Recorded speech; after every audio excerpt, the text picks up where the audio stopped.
Okay, welcome back. Um, this will be a video on something called counting methods, and it's covered in one of the later chapters in the textbook, maybe 13 or 14. It's sort of optional for this course, but which is pre-calc too, of course.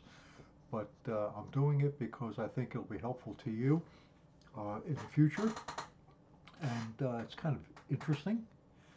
And you can download what I'm showing you on the screen now from Blackboard, and this way you'll have it. It's a nice summary of notes and techniques, and certainly the examples are good. So here we go.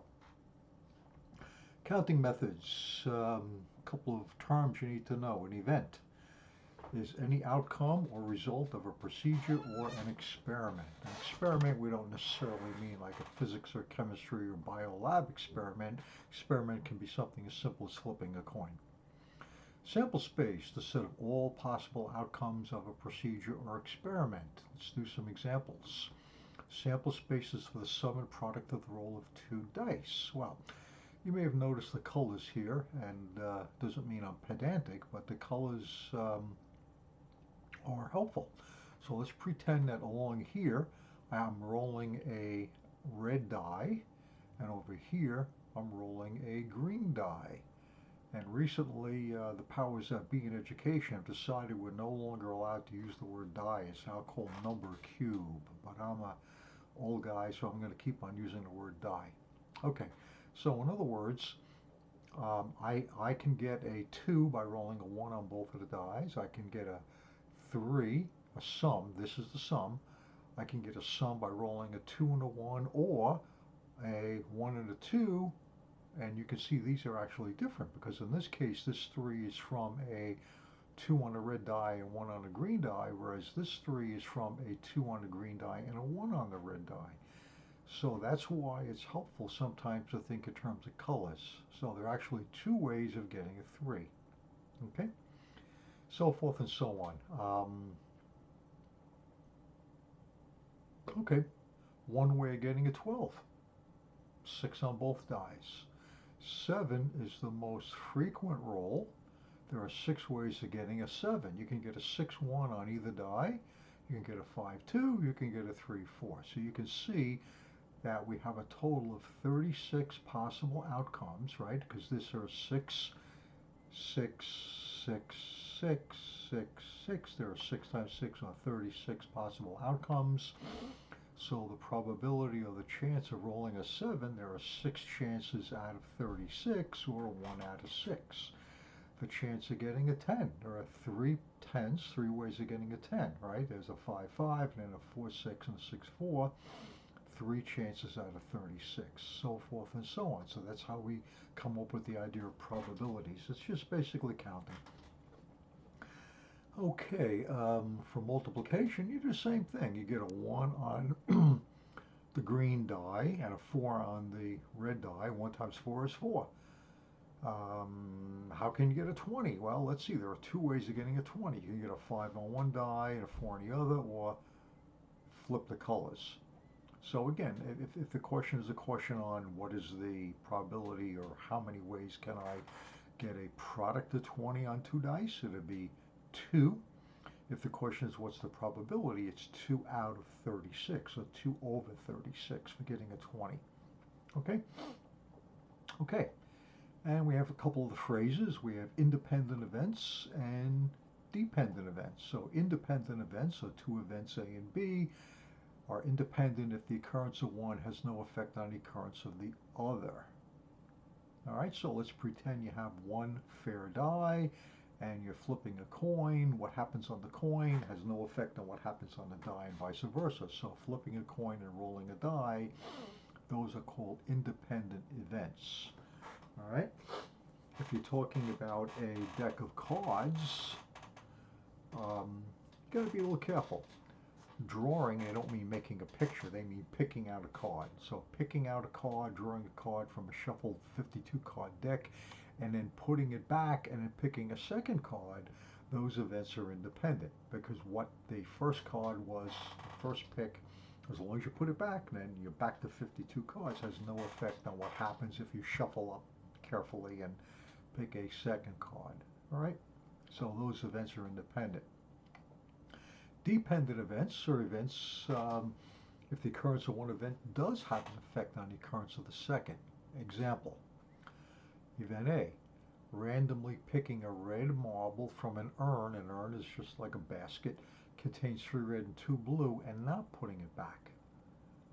Right? On the second pick, which is event B, if you got a red on the first pick, there's 1 less red there and there's 1 less marble there. So obviously what happened on the first pick has an effect. So in that situation, we call the outcome of event B is dependent on the outcome of event A. And often we have this concept of a tree diagram are used to model sequential events. That means events where one event happens and then followed by a second event.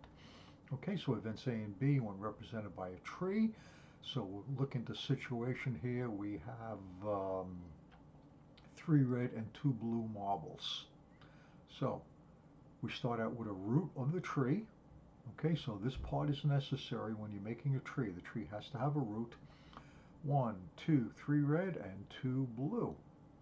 Okay, so this would be event A, your first pick. Okay, so you have 3 reds and 2 blues, and let's suppose we get a red on the first pick. All right, that could happen in either one of these ways, and look at what you got left. If you started with 3 reds and 2 blues, now you have 2 reds and 2 blues. Okay, and you might say, well, gee, why repeat this set of branches and this set of branches and this set of branches? Well, let's just think about what we did with the pair of dice. We had a red die and a blue die. Well, what we could have had here is the red marker or marble could have been called red 1, red 2, red 3. So they are actually different. And that's why we have 3 separate branches here for red. And the same type of reasoning would give us 2 separate branches for the blue. Okay, so in other words, look at what you get. Red, red, red, red, red, blue, red, blue. By following this out, it shows all the possible paths or all the possible outcomes. And since there are 5 here and 4 here, because if you start with 5 marbles, you take out 1, regardless of which one you took, then you have 4 choices for the next one. So you have 5 times 4 or 20 possible outcomes. And if you count the number of branches here, there are 20. Right? There's 4 here, 4 here, 4 here, 4 here, 4 here. That's 20. Okay? So these are some of the issues that we will deal with. And we get on to counting. The fundamental counting rule or principle.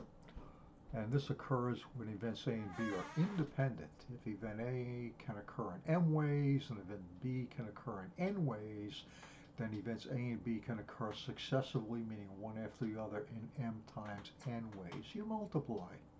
All right, we'll do lots of examples. Factorial. This is a symbolism which will come into effect quite often.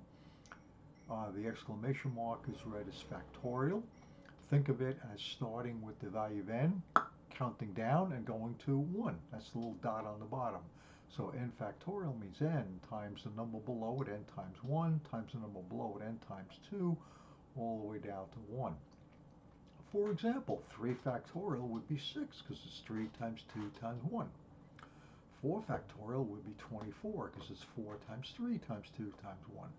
Okay? Tricky part is, in order to get some of the future theorems to work out, 0 factorial is defined as 1. Okay? Okay, so let's talk about permutations, combinations, and then we're going to zip right into how it's done on a calculator, and we will go into some applications. Okay? So, permutation. When you see the word permutation, think of the word arrangement.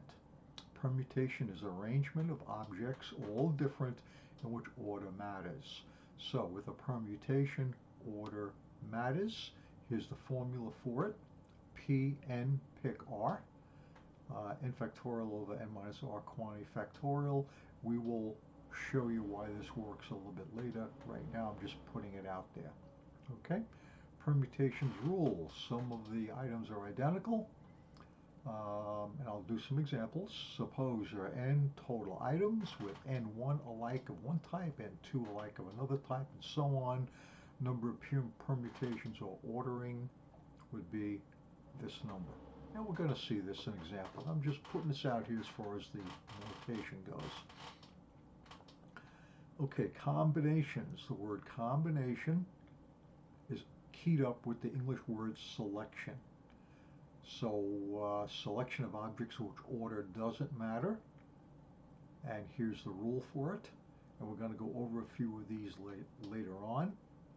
Okay, alternate form of writing combinations is n over r with giant set of parentheses. Notice there's no fraction bar here. It's just n choose r. I'm using the C for choose, C for combinations.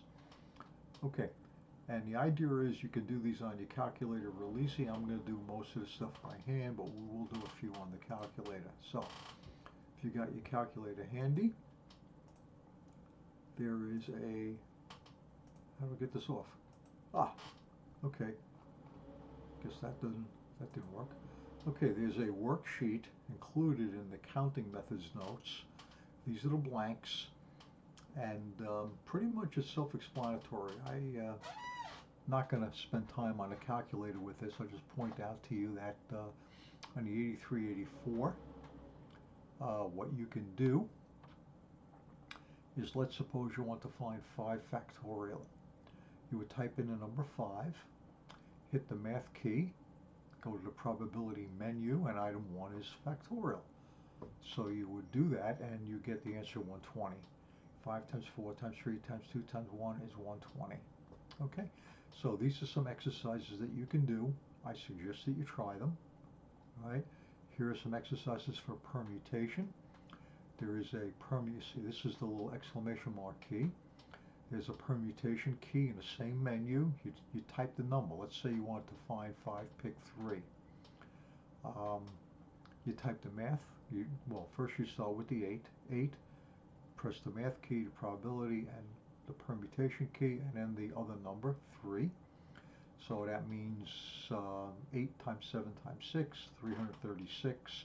And we're going to go through a bunch of these later on. Right now, let's just get to some applications. Okay, so first application, situation 1. Now, the purpose of situation 1 and situation 2 is to highlight the difference between when you have permutations and when you have combinations. In permutations, order matters. In combinations, it does not. So, situation 1. 5 people, A, B, C, D, E, compete in a race. Now, just think about it. When you compete in a race, there's a prize for first place, maybe even second place. Order matters. It matters who comes in first, it matters who comes in second, so forth and so on, and often they're often timed. So a race is a situation in which you're talking about permutations. Order matters. So let's look at what's asked for in this problem. List all possible pairs of first place and second place or runner-up arrangements. Again, notice the word arrangements goes with permutations. They want you to use a tree. Okay, so let's make ourselves a tree here. Let me see if I can make it a little bit larger. Okay, a tree. What appears, well, first of all, we start the race, so a tree starts with a root. And who can come in first? Well, 5 people, either A or B or C or D or E. If A comes in first, who can come in second? Well, B, C, D, or E. Notice not A, because A's already crossed the finish line. If B comes in first, who can come in second? Well, A, C, D, or E. Can't use B again, so forth and so on. So you got a first place, and you got second place or runner-up. And now there are certain questions that are asked about this. So let's see. So part A, here's part A, our tree. Part B, and how many ways can the prizes be awarded? Well, that's equivalent to saying how many branches are in this tree. And you can count. It's 4 and 4 and 4 and 4 and 4 is 20. Okay? So that would answer part B. Now part B, you can also use the counting principle. Okay? Um, Counting principle says if event A can happen in 5 ways, there are 5 different people who can come in first, and 4 different people who can come in second. 5 times 4 is 20. So that's how you could do this using the counting principle. Part C, permutation and combination. Well, order matters, permutation. D, answer part B using the appropriate permutation or combination. So,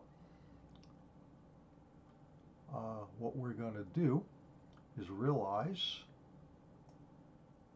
okay, if you have a permutation, how would we write this? Well, it's 5p2. Let me explain where those numbers come from.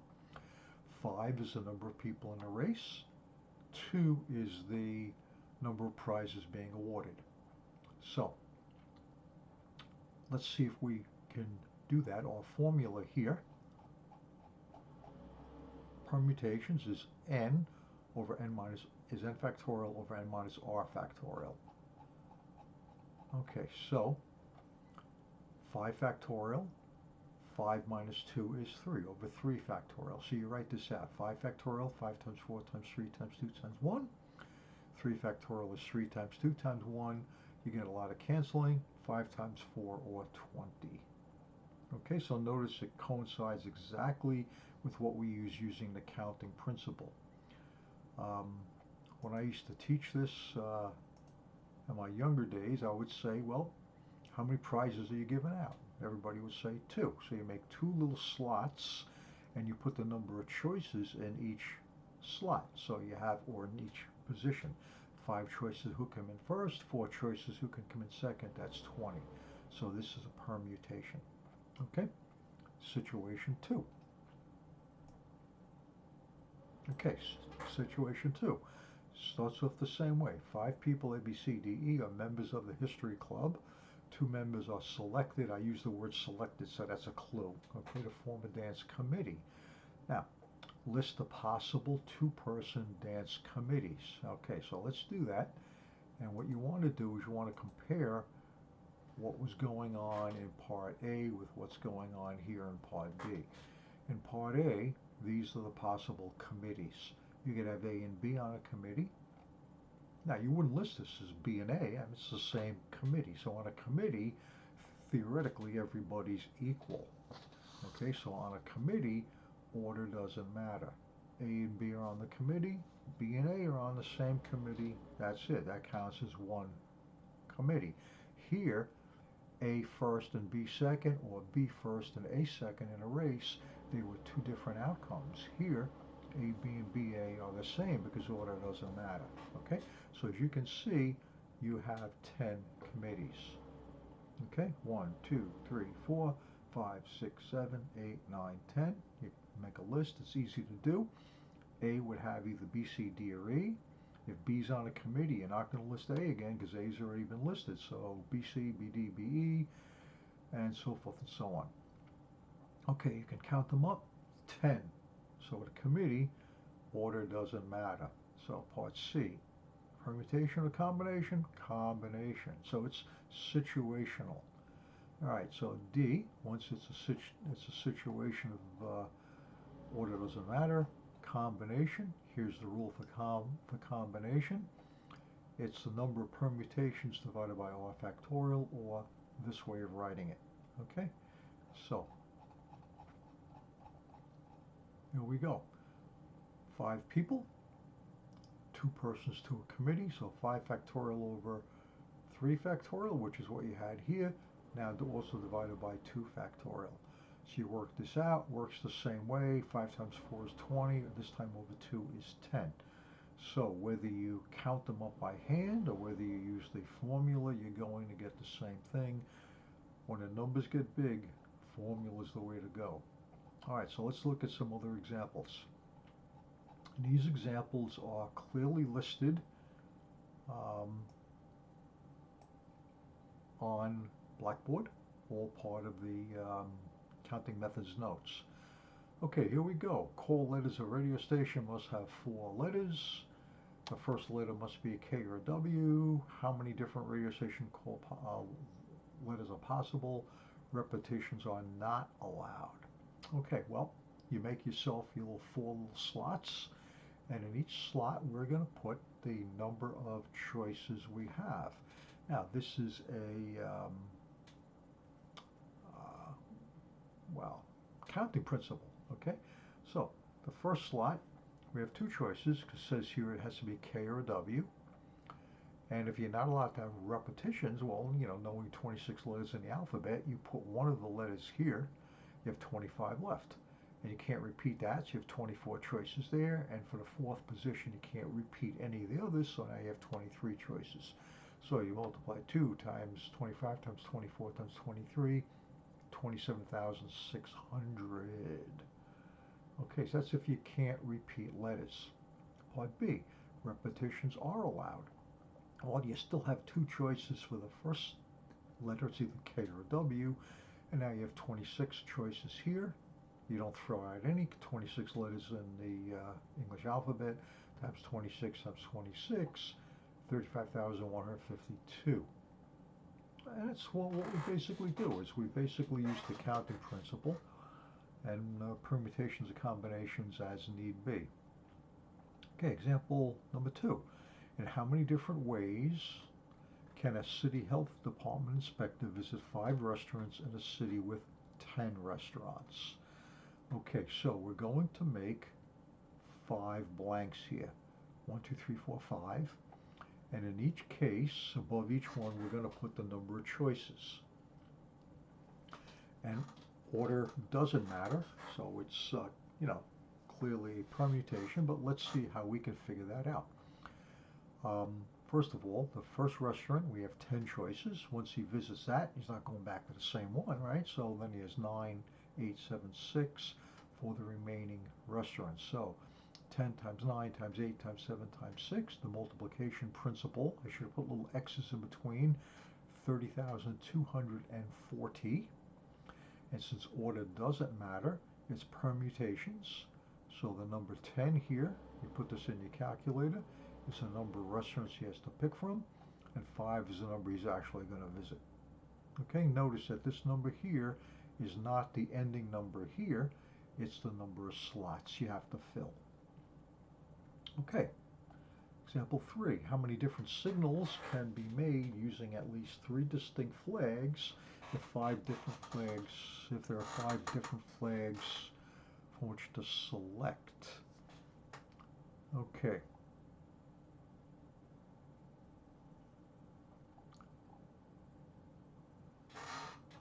Okay, gotta be careful here. You get the phrase at least. So you could use 3 flags. And by the way, this is back in the old days in the ships before radio, or when they were maintaining radio silence, a ship would hoist up on its flagpole flags, and the flags would have a meaning. This was prior, like I said, to the age of radio and all that. So that's what this problem alludes to. So at least 3 flags. So you could hoist up 3 flags. So I make 3 slots. You could hoist up 4 flags. I made 4 slots. You could hoist up 5 flags. I made 5 slots. And 5 different flags. So if you're hoisting up 3 flags, you have 5 times 4 times 3, or 60 different signals could be sent, and they would have a book, and they'd check in the book, what does this mean? And, you know, that's how ships would communicate back in the old days. It was communication by sight, of course. And if they're hoisting up 1, 2, 3, 4 flags, I'd make 4 little slots. I used to call them little boats, and put the numbers of choices in the boats and multiply. 5 times 4 times 3 times 2 is 120. And if you have a choice, if you're hoisting up 5 flags, you have 5 choices, and then 4 choices, 3, 2, 1, 120 again. And then since I could do either this, all right, either this 3 flags, or 4 flags, or 5 flags, use the word or basically means add in mathematics. Add them up. 60 plus 120 plus 120 is 300. So there will be 300 different signals that could be sent if you're using at least 3 flags, and you had a choice of 5 flags in each case. Okay, so that would be the counting principle used 3 times. With the word or, you would add. Okay, And how many different ways can the 10 letters of the word statistics be rearranged? Okay, so this is a situation where we have repeated letters. So we have one, two, three S's. We have one, two, three T's. And we have two I's. Okay, so those are the repeated letters, and that harkens back to this in the notes right here. Fancy name for that is a multinomial distribution. So we have n total, and we have different things that are alike. Okay, so in this case, what we're doing is you have 10 letters, so it's 10 factorial, and then you have the S, T, the I are duplicated, so you have 3 factorial because you have 3 S's, over 3 factorial of 3 T's rather, over 2 factorial because there are 2 I's. And you work this out, and what do you get? 50,400. Wow, big number. Okay, let's talk about poker. Alright, there's a typo here. Solutions that shouldn't be there, but what can I tell you? Okay, how many different 5-card poker hands are possible using a shuffled standard deck of 52 cards? Well, first thing you have to understand is that it's combinations. And you might think, well, how do you know that? Well, when you dealt a 5-card hand, you can take the cards and rearrange them in your hand. It's still the same hand. I mean, if it's a full house of jacks over 5s, let's say, you have 3 jacks and 2 5s, however you rearrange them in your hand, it's still a full house of jacks over 5s. So that's why it's combinations, because the order the cards were dealt in doesn't affect the worth or the value of the hand. Okay? Now, notice these questions start out with the phrase, in how many ways? That question is always going to have a whole number answer. If the question is what is the probability, that's when you put something over something and you get fractional answers. But if the question is how many ways, you know your answer in advance is going to be a whole number. Okay, so here we go. Combinations.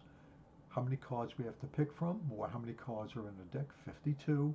Cards in a hand are 5. So it's 52, choose 5. That's how we would say it.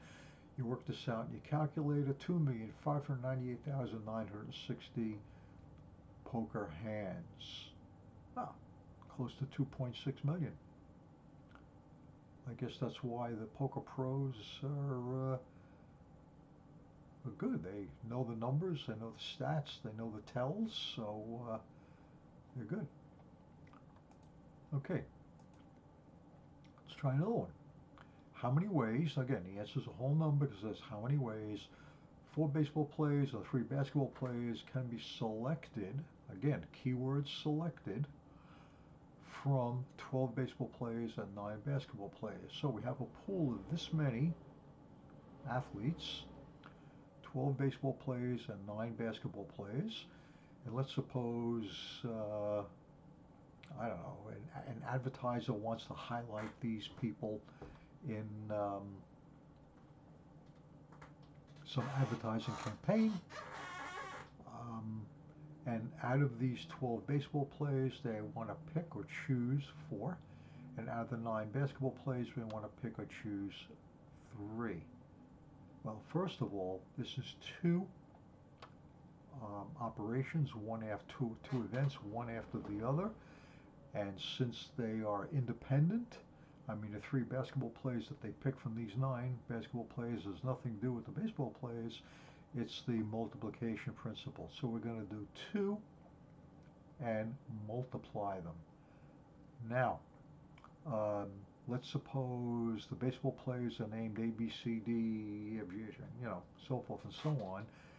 The 4 that we pick, it doesn't matter the order we pick them, it's that group of 4, so it's combinations. Okay? So it's a combination of we're selecting, notice the key word here, selection, 4 baseball players from 12, and we're selecting 3 basketball players from a group of 9. So here's how it's works out. Combination 12 choose 4, combination 9 choose 3, and since the events are independent, it's multiplication.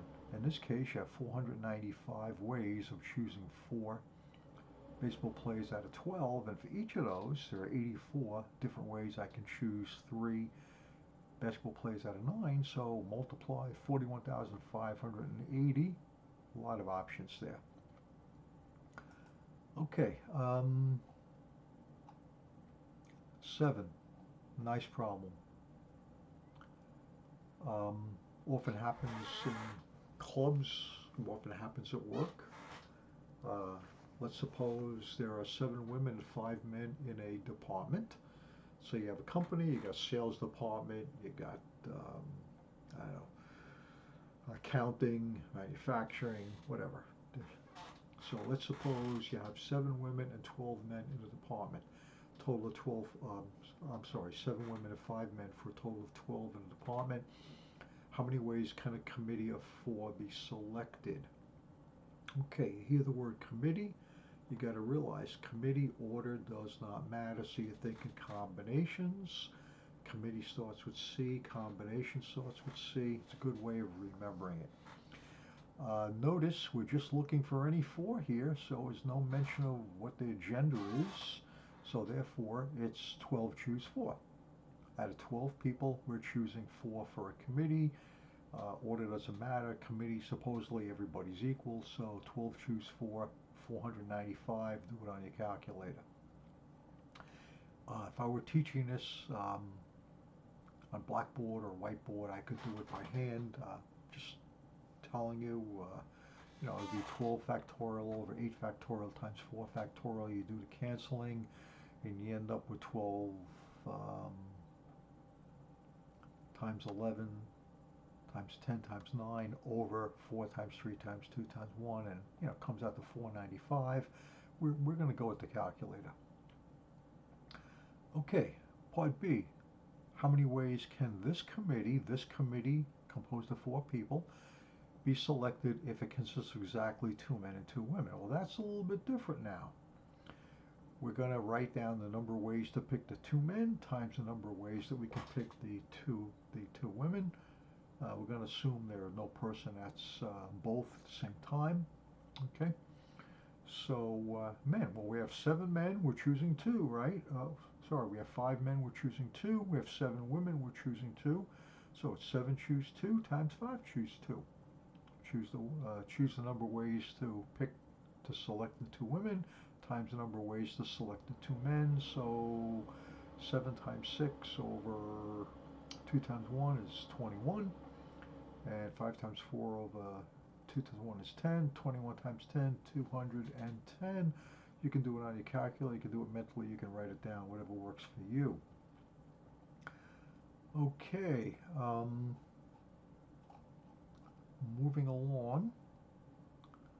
Let's look at number 7. How many ways can this committee be selected if it contains at least 2 women? Well, at least means 2 or more. So let's keep in mind we're selecting 4 people. So if at least 2 are women, I could have 2 women, 3 women, or 4 women. And if I have, let's go down here and look at the solutions. If I have 2 women, I have 2 men. If I have 3 women, I have 1 man out of 5. If I have 4 women, I have no men. So we're going to write this up as the sum of these 3 situations, and since the situations are mutually exclusive, that's why we plus in between. Okay, so 7 choose 2, 21 times 10 here is 210. That's what we got in part B. If we have 3 women and 1 man, this is 35 times 5 is 175, and 7 choose 4 is 35, and 5 choose 0 is 1. In other words, how many ways we have 5 men, we pick none of them. Well, there's one way. We all say shoo, shoo, go away. That's it. One way. So that's 35 as well. So you have 210 plus 175 plus 35 is 420. Now, if you're attentive, you may have noticed 7 choose 3 is the same as 7 choose 4. They both came out to be 35. You might say, well, gee, did the old man make a mistake? He makes a lot of mistakes, and I do, but not in this case. So if you take a look at the notes way back here, you will see we have a rule here. The combination of n choose r is the same thing as a combination of n choose n minus r. Now let me try and explain to you why that is. It's really common sense. Let's go back to this situation again, and okay, you got 7 women, and we're picking 3 of them. Now, in the process of picking 3, also realize it's the same thing as saying which 4 are left out, because 3 and 4 is 7. So whenever these two numbers add up to the 7, in this case, they have to be equal. Let me say that again. You have 7 people. I'm going to select out 3 for a committee. When I select out 3, it's the same thing as saying which 4 I'm leaving out. Okay? So for that reason, they are equal. In the same way, 7 choose 5 would be the same thing as 7 choose 2. Because if I'm picking out 5, I'm also leaving out 2, right? So that little bit of symmetry there is important, and it's going to show up in Pascal's triangle as well. So just something to think about. Let's do one more. We'll call it quits. Maybe we'll spend some time on the poker, but did I even do that? Yes, I did. Well, maybe we'll spend some time on the poker later. All right, let's do a classic. Okay. Number of shortest paths. In a certain city, there are 7 streets going north and south. So we have a grid, like New York City. Here's north-south 1, 2, 3, 4, 5, 6, and 7. So that's what that means. In a certain city, 7 streets going north and south, and 4 streets going east and west. 1, 2, 3, 4. How many street paths start at the southwest corner and end up at the northeast corner and have the shortest possible length? Well, let's just figure out what the shortest possible length is. Well, I can go around and around like this, and that's clearly, right, not going to be the shortest path. So in order to get from the start to the end, 1, 2, 3, 4, 5, 6, 7, 8, 9, the shortest path would be 9. I'd have to go 9 blocks. Okay? And the question is, how many different ways can you go 9 blocks? Well, I just showed you one way. Going here and here is a second way. I could do this. That's a third way, right? So a whole lot. Now, how would you figure that out? Seems like it's a very tough counting problem. It's really simple. Let me explain. You're going a total of 9 blocks. And since it's the shortest path, 6 of the blocks have to be east-west, and 3 of the blocks have to be north-south. Gotta be, because you end up wanting to go 6 blocks east and 3 blocks north, right? So here's how I explained it in the solutions. Hopefully that would be clearer. From start to end, the shortest path is 9 city blocks, of which exactly 3 blocks must be north. Okay, I could have said 6 blocks must be east. That's the same thing. So it's 9 choose 3. There you go. You work this out by hand if you want. You can do some canceling, right? Because 6 factorial is 6 times 5 times 4 times 3 times 2 times 1. 3 factorial is 3 times 2 times 1. You do a little bit of canceling. You get 84, or you pop it in your calculator. Now, at this point, you're probably wondering, well, why did he say 9 choose 3? Why didn't he say 9 choose 6? Because they're the same. Okay? They're the same. I have to end up going 6 blocks in this direction, 3 blocks in that direction, and we know 6 and 3 adds to 9, so if I select the 3 blocks I got to go north, the blocks I got to go east are determined. Okay? So, 9 choose 3, 9 choose 6, 84, and I will stop there. And this is something that not on any of your exams. It's an optional topic. You will see it in calc and in later mathematics. And it's cool. It's counting. This is how humans progressed from in the beginning to how they progressed and their civilization rose. People started counting things, right? Back way when people were basically nomads, they didn't have collections of things. If you look at human language from some very aboriginal tribes, they would count one, two, and then many. They wouldn't have a word for three, four, five. They didn't need. They had two hands. They carried two things at a time. As civilization progressed and humans settled down, maybe to an agricultural or a non-nomadic type of life, then they start accumulating things. So then they would need other numbers, 1, 2, 3, 4, 5, and that's how numbers grew. And eventually, when humans and man progressed to actually live in actual cities, we believe in the Mesopotamia region, that part of Asia, um, then counting and accounting began. People would keep track of things. They'd have to know how to add, subtract. Then they even had the concept of zero, which is, incredible. So counting is fundamental, and it's not simple. As you can see, the mathematics is interesting. Lots of applications. So think about this stuff. No problem set on it. Maybe I'll put up something if you want, but it's strictly optional if you want to learn this. Um, Interesting topics. Okay, so we're going to end there, and depending how much ambition I have, I will may do something on poker hands, and if I'm really ambitious, I'll do another video on the nature of proof. Or it's how many things do you have to verify to feel, yeah, this is true, and you'll be surprised. All right, that's a topic I'm going to call mathematical induction and the perils of inductive reasoning, and it's just kind of fun. So if you want to look at it, you have nothing to do someday, it should work. And I'm going to leave these, Blackboard will still be functional up until I think the end of September. After that, it will go by the wayside. So if there's anything that you want to download or look at or print out, you'd have to do it prior to that time. Okay, so I hope you're all well. If we have on-campus classes in the fall, I probably will be there, maybe, God willing. So stop by, say hello. Okay? Be well.